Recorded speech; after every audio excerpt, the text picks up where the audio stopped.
Ladies and gentlemen, welcome back to another episode of the Always Compete Seahawks podcast. I am Mike, here with you today to talk about a very special player. It's a player Seahawks fans have absolutely been wanting to see. He got his chance to start on Sunday, and I'm kind of going to break down kind of what this means for his future.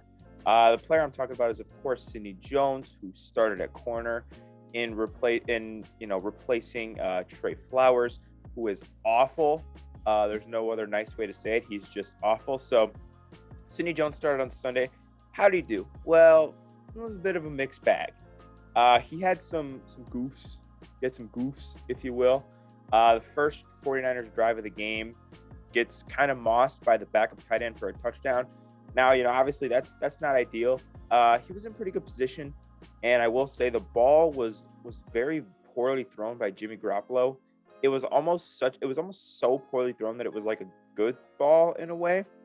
So maybe Sidney Jones just, didn't know where the ball was going to go, and Jimmy Garoppolo was just playing 4D chess and just confused Sidney Jones. I don't know, but that's obviously not ideal. And then obviously, that Deebo Samuel 76-yard touchdown in the second half. I watched the film on that one, and I'm pretty damn confident that was supposed to be cover 2. But even if it wasn't cover 2, it was very obvious Jamal was trying to pass him off, and Sidney Jones was the only one on that play who was playing man coverage. Everybody else was in zone. So it's pretty obvious it was zone of some kind, and Sidney was playing man. So I'm going to say that goof was probably on Sidney Jones.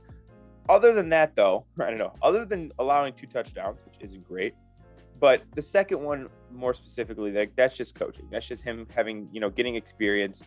He'll get those wrinkled out. Other than that, had 7 tackles, which is awesome. Had a really nice pass breakup. And honestly, he just looked to be in good position for the majority of the game. He really looked like he had good coverage on the majority of plays. If the guy caught the ball on him, he was right there. He was there to make the tackle. And like Trey Flowers, who was, Sidney Jones, had much more of an awareness and idea of where he was at. Another thing I really liked was how he broke on the ball. As soon as the ball was in the air, he was kind of breaking. Like I said, Trey Flowers was 10 yards behind Jefferson and stuff last week. Sidney Jones, really seemed to break on the ball well. I think in the future that's going to lead to, more turnovers, more pass breakups than Trey Flowers is going to have. So really appreciate that. And, while we're on the subject of just shitting on Trey Flowers is absolutely in the doghouse right now. I don't think he played a snap on defense, and he did play on special teams, and he got a holding call on a punt return. So Trey Flowers might be getting cut here pretty soon. I'm just kidding. But Trey Flowers obviously was relegated to special teams. So what does this mean for Sidney Jones? Do you think Sidney Jones can be cornerback one for the Seahawks going forward? Splitting the field with, him and DJ Reed. I think yes. I think for a couple of reasons. Number one, when you look at, the corner room for Seattle, there's not a whole lot of experience. DJ Reed's the guy for sure.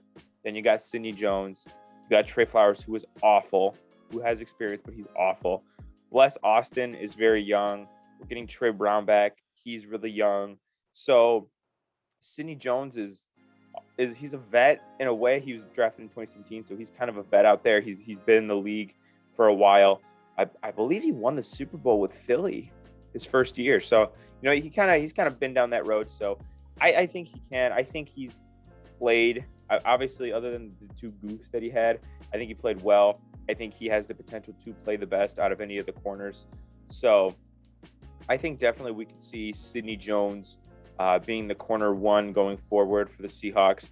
I think it's really going to be important to see how he does on Thursday against the Rams, going up against, Cooper Kupp, Robert Woods, all those guys. Rams got some playmakers in it. If Sidney Jones, holds his own, I prefer he doesn't allow one of those free touchdowns. But if he can hold his own and maybe make some plays, I think he can secure that spot as cornerback 1 for the Seahawks. So that's kind of just my thoughts about Sidney Jones and how I thought he played and what he's going to do going forward. But let me know what you guys think down below. Subscribe if you haven't already, and just comment down below what you guys think about Sidney Jones. Is he awesome? Is he awful? Should he be cut tomorrow? Should we name him a team captain? You guys let me know. And I will see you guys later. Peace out.